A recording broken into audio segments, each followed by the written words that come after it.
I'm going to start this morning with a parable, talking about a parable. It's the parable of the sower. Not a quilter, but a sower. Not someone who knows how to do a sewing machine, but someone who puts seed in their garden. It's in three of the Gospels. It's in Matthew 13, Mark 4, and Luke 8. I'm going to be using Matthew chapter 13 as the key, though I will be referring a little bit to the other couple, a little bit. I'm not going to read it chronologically, so if you're there, here's the order of the verses, because I'm going to include the interpretation in with the parable itself. So the order of the verses will be 3 and 4, and then 19, and then 5 and 6, coupled with 20 and 21, and then verse 7, coupled with 22, and then verse 8, coupled with verse 23. So I'm sure you all remember that. But that's how I'm going to read it.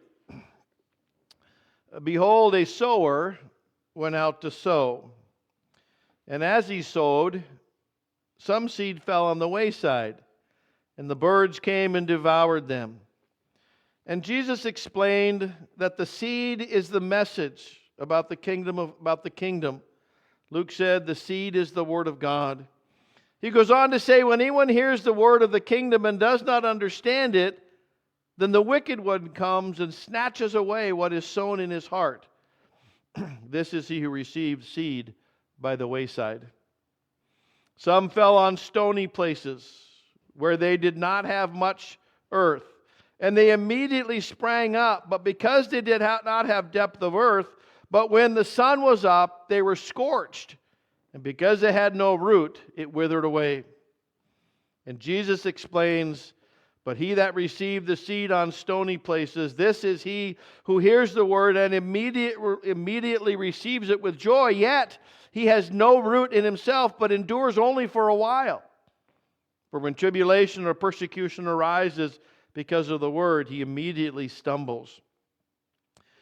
And some fell among thorns, and the thorns sprang up and choked them. And Jesus explains, now he who received the seed among the thorns is he who hears the word, and the cares of this world and the deceitfulness of riches choke the word, and he becomes unfruitful. But others fell on good ground and yielded a crop, some 100-fold, some 60, some 30. Jesus explains, but he who receives seed on the good ground is the one who hears the word and understands it, who indeed bear fruit and produce some 100-fold, some 60, and some 30. This Sunday we celebrate what has come to be called the triumphal entry. The triumphal entry is recorded in all of the Gospels, and it refers to when Jesus rides down from the Mount of Olives into the city of Jerusalem. It was another time when he presents himself not just as a teacher, a rabbi, but he presents himself as Messiah. He presents himself as the deliverer. That's what was understood as if a person got on a colt, never before ridden colt or horse, and they come down into the city, the concept is this is your deliverer. War conquerors would do it. Kings would do it. They'd come into the city proclaiming himself to be the conqueror. And so that's what Jesus was doing. He's coming down from the Mount of Olives, symbolic of that he is the deliverer. Now, it's misunderstood by most of the people there, including some of the disciples. But that's what he's saying. Now, there were a lot of people in Jerusalem at the time. It was the Passover. And one of the things that all Israelites had to do was to come to Jerusalem every year for the Passover. So as many times as you could, as a good Jewish male or as a good Jew, you'd come to Jerusalem during Passover. It was an exciting time.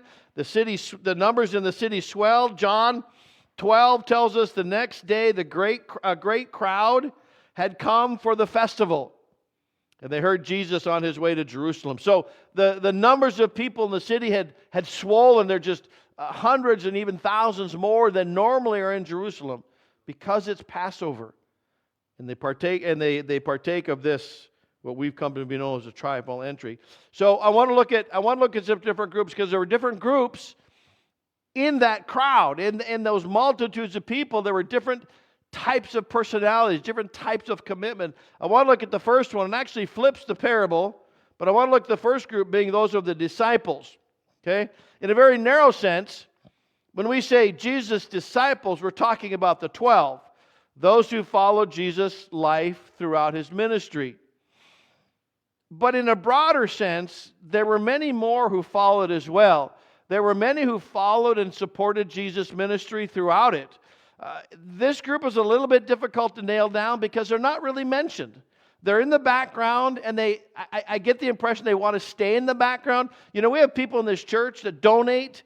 Some donate largely, but and if they come through me, this is the first thing they say: don't tell anybody. Don't tell anybody. They just want to do this. We get that periodically, which is fine. But there were a lot of people in the background. But if you look at the Gospels, if you look at the New Testament, you can begin to sift some of these people out. I don't think we have an exhaustive list, but in Matthew, we know that there's Mark, Luke. They're part of the extra. Mark and Luke are not disciples, okay? But they are part of those disciples who followed Jesus. The Scriptures also teach us that there was Mary Magdalene, who was a woman that Jesus healed. There was Mary, the mother of Jesus. The Bible also, particularly when you get the first chapter of Acts, talks about Matthias. And Matthias was one who took Judas's place when Judas was killed himself. There was Joseph of Arimathea, was a very wealthy follower of Jesus, very secretive. He supported Jesus in his ministry. And of course, we have Nicodemus, John chapter 3. Nicodemus came to Jesus. He remained a supporter. He was a Pharisee. He remained a supporter of Jesus, but in secret. Now, in Matthew, Mark, and Luke, they record different accounts of who was coming. And one of the great spots to find out who these disciples were, really the committed ones, is go to the crucifixion.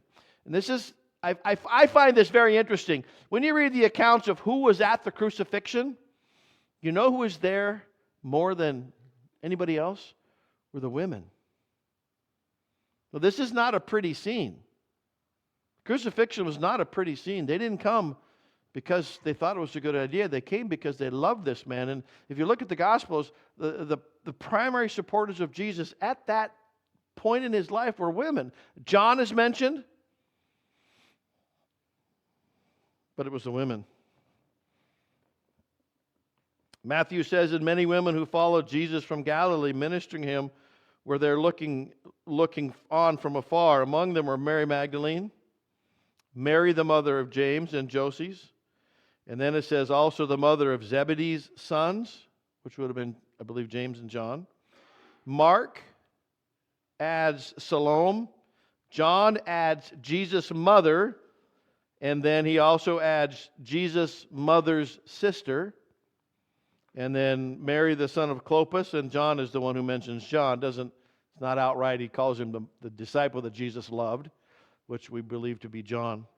Now, there's a little bit of overlap here because it's somewhat vague. Sometimes the disciple, one of the Gospels might call somebody a different name. For example, it says the Mary of the mother of James and Joses. And then another says the mother of Jesus. Now we believe that Mary had multiple sons, James and Joses. James becomes, we refer to him later in the Gospel or in the Bible, New Testament, as James the Less. He becomes the leader of the church in Jerusalem when all the disciples go out, the book of Acts and then the epistles. But James stays. But we believe Mary, the mother of Jesus, was also the mother of James and Joses. So they might word them differently, so there may be some overlap. But the reality is, these are women who stayed literally to the bitter end. They were there when his body was taken down from the cross. They were there when they put him in the tomb. The disciples were hiding. The women were there. You can take that for what it's worth. But regardless of how they're mentioned, these disciples, or what role they played in the ministry of Jesus, these disciples bear out the characteristics of that last seed planting in the parable of the sower. These are men and women who took risks. These are men and women that committed 100% to Jesus, right to the bitter end. These are the ones who bore fruit. These are the ones who produced, in a spiritual sense, a harvest of 30 and 60 and 100-fold. These are the ones who are committed. These are the ones that as they're coming down the mountain, they're not just coming down the Mount of Olives. They're not just talking about this deliverer, this great hero that's come down. They know who this man is. They know that he is the Son of God. And they don't understand everything about him, but they know who he is. And they will never, ever back away. Understand that if you supported Jesus at the crucifixion, you may have been ostracized. You may have, feasibly, you may have been attacked.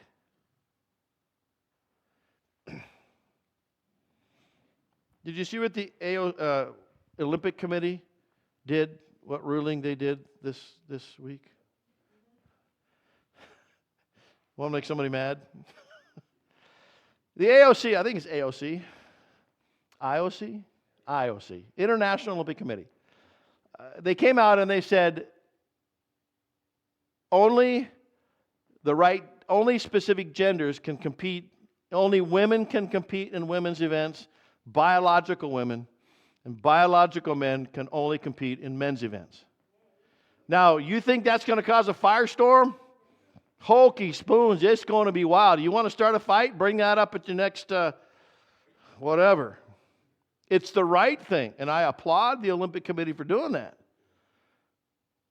Are you willing to stand up? And I don't think you should go out and necessarily poke the bear, Carrie. But if it comes up, will you stand even though you will be in the minority? That's what these people did. They stood for Christ literally to the bitter end, taking his body from the cross, putting it in the tomb. Of course, then they were there for the resurrection, and some were even there for the ascension as well. Bearing fruit. They didn't all understand. John records his disciples did not understand these things at first, but when he was glorified, then they remembered these things were written about him and that they had done these things to him. Regardless of the fact that we may always understand what God is doing, we want to be that group that stands for him and bears fruit for Christ, fruit for God, 30, 60, 100-fold, committed to Jesus Christ. All right, there were others at the triumphal entry. Matthew records this. And there were great multitude, and a very great multitude spread their clothes on the road. Others cut down branches from the trees and spread them on the road. Then the multitude who went before, and those who followed cried out, saying, Hosanna to the Son of David. Blessed is he who comes in the name of the Lord. Hosanna in the highest. They're shouting, this is the one who's come. This is our hero. This is our deliverer. Problem. They didn't understand what was happening. They didn't know who this man was. Many of them didn't know who this man was. They knew their history. They knew that anybody who did this thing, who rode into the city on this colt, this donkey, this horse that's never been ridden, that means he's a conqueror, he's a deliverer. They didn't know what they were being delivered from. Obviously, if you were to question them, they probably would have said Rome. But they were caught up in this excitement of Passover. They were caught up in what was happening. They didn't know the truth. They were being swept along by the crowd, because we know that later on, less than a week later, many of these people would be standing outside of Pilate's court screaming, "Crucify him! Just crucify him! Get rid of him!" And when Pilate gets up and goes, "Look, you have a tradition, we can release somebody. Let's release this man." No, they said, no, release the murderer Barabbas. Kill this man. Same group of people. I liken them to the stony ground or the ground covered with thorns. They symbolize people who were caught up in the excitement of the crowd and grasped a little bit of what was happening, but they had no commitment, no root, nothing to hold them there. The truth never took solid base in their life, and it quickly slipped away. Other things quickly took the place of their interest in Jesus. On the stony ground, the seed took root, but when it got hot, they had no depth to continue it being strong, and it withered away. This group began to shrink when Rome came in and said, we're arresting this man. We're taking him in for trial. A lot of those people goes, yeah, I'm out of here. I'm out of here. I'm not going to associate with this man because I don't want to get the same thing he gets. This crowd feared that they would be associated with Jesus, and so they didn't follow. And don't forget, even Peter, a stalwart follower of Jesus, slipped into this trap. He didn't call for his crucifixion, but when they asked him, well, you know him, he goes, I don't know him, but you hung around with him. No, I didn't. It's not. He denied knowing Jesus. Even Peter slipped into this trap a little bit, was reunited or reinstated later on. In the thorny ground, the seed took root, but eventually choked it out by weeds. And these are people that allow the opinions of others to dictate what they do, and even on a deeper level, what they believe. Let me ask you this. Think of a tough issue. Think about what the IOC did. What do you believe about that? What do you believe about that situation? Because it's more about what we believe about a situation than it is about what we do in a situation. Where is my foundational belief here? We're talking about Peter blowing it, Peter falling into this trap. But I never doubted that Peter knew who Jesus was. He truly believed he was the Son of God. Even though he faltered for a moment at the end. His belief was still strong. His belief was still there. What do you believe about this? If we embrace what other people say, if we don't think for ourselves, if we do not stand on the authority of God's Word, we will have a different opinion every year. Because opinions change every year. And if all I got to stop. I find it interesting that all these business and all these companies are all pro transgender and gay, but they never were used to be. Not until it became the popular opinion or the powerful opinion. Okay, I've already said too much.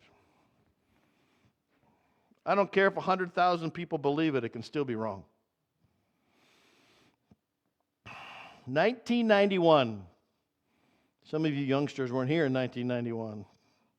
1991, the International Agency for Research on Cancer classified this commonly consumed item as a Group 2B substance.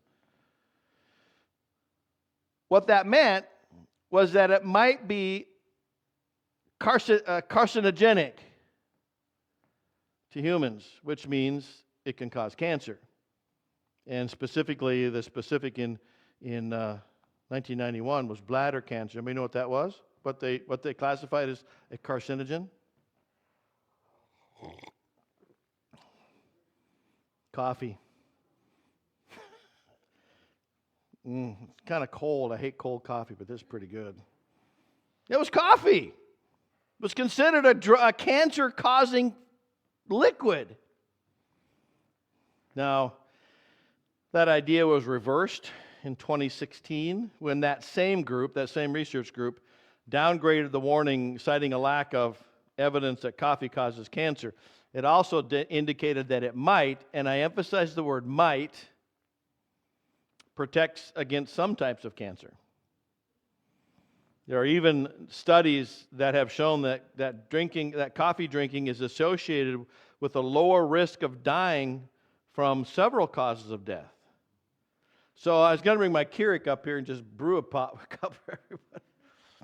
Go ahead. Go ahead, another cup. It's not going to cause cancer in your life. But make sure it's hot. Sometimes the things that people believe is not true. That's the point. But be careful what we listen to, even organizations like this, and I think this is probably a reputable group. I don't think they have an agenda. They got it wrong. They revised it. Of course, it took them, 20, I don't know how many years, a whole bunch of years, which is good. I mean, some of these snap things are not good too. Can we stop using a certain phrase? I looked up online phrases we shouldn't use anymore, and there's a bunch of them, but can we stop using this phrase? I read it on the internet. Saw this sign in the doctor's office. Please don't confuse your Google search with my medical degree. I thought I had a runny nose, but I went to WebMD, and now I'm sure it's brain fluid leaking out. Okay. That misguided, the internet is just a misguided, unseen giant that we need to be careful of. In the triumphal entry, there were many who cheered at the entry, who later followed the crowd and supported the crucifixion.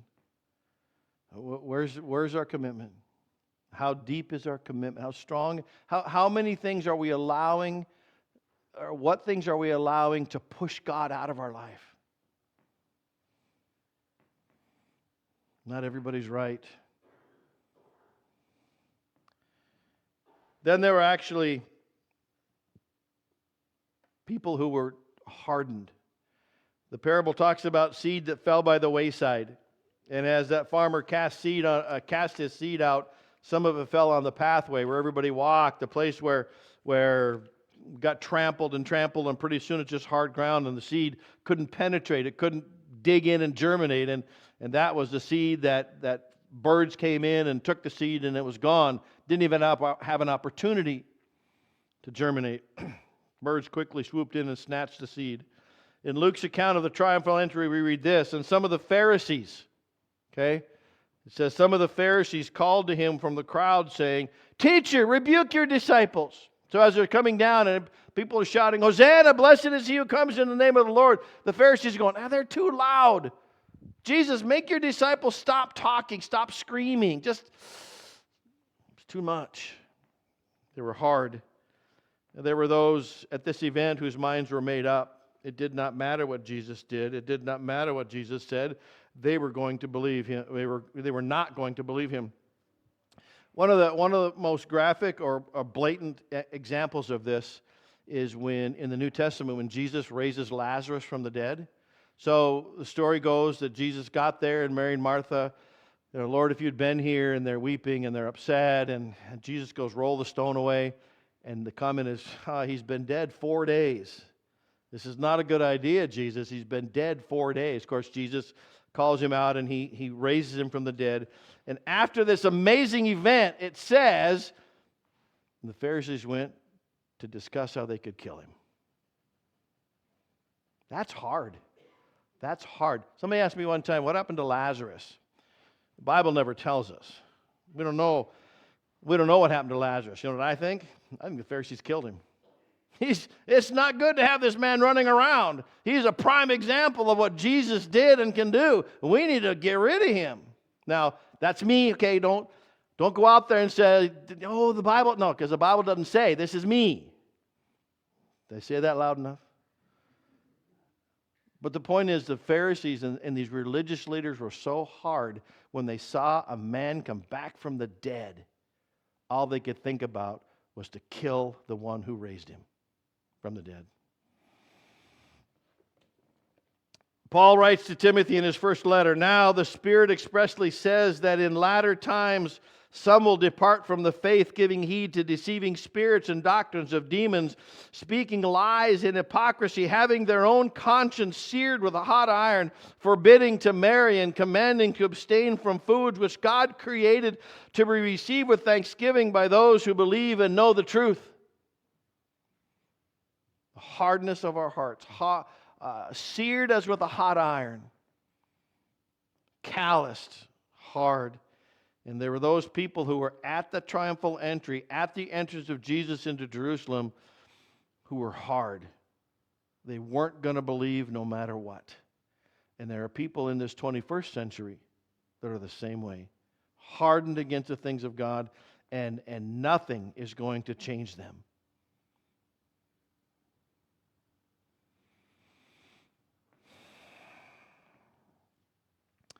In our case, at the triumphal entry, the reason John gives us for some people's rejection is their desire for power. There's a lot of reasons why people reject Christ. For the Pharisees, it was this. He records, "The Pharisees therefore said amongst themselves, you see that you are accomplishing nothing. Look, the world has gone after him. In other words, they're taking our power. He's taking our prestige. He's taking our influence. We need to do something about this man. He's hurting us. Hardened to things of God. It's a hard position to be in, to be so set on something that you will not budge, even when credible evidence is revealed. It can be crippling when you are so hard and unbending on some issues, like your ultra-conservative preacher, that you refuse to change. You just refuse. Now, it's worse when it comes to things that are eternal. It's one thing to be a hard head in issues that have no real consequence. But for those who harden themselves against the things of God, those that harden themselves against the one person that can save them for eternity, and refuse to believe just because they refuse to believe, it's a sad situation. In fact, it's a damning situation where they are going to be damned to hell for eternity just because they refuse to believe.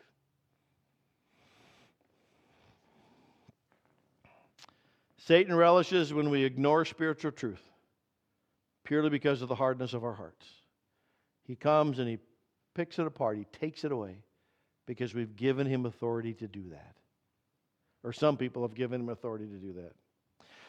Oh, this is a fantastic day, really. We talk about Palm Sunday. We talk about the processional down into Jerusalem, Jesus' entrance in as King of Kings and Lord of Lords. It was exciting. It was amazing. It was fantastic. To be there would have been exhilarating. But it comes down to this. It leads us up to the Resurrection Sunday, but it comes down to this. Which one are you? Which one are you? Have you hardened yourself against the things of God? Have you hardened yourself against truth? I mean biblical truth. Have you said to yourself, I don't care what God says, this is how I'm going to live my life?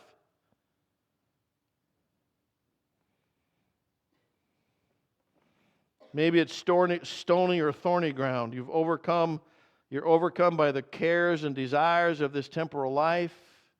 You're afraid of what might happen to you if you speak up on the things of God. Somebody might be critical of you. In fact, somebody might humiliate you and embarrass you. There's always somebody that can out-talk you. Out-talk me, which is hard to do.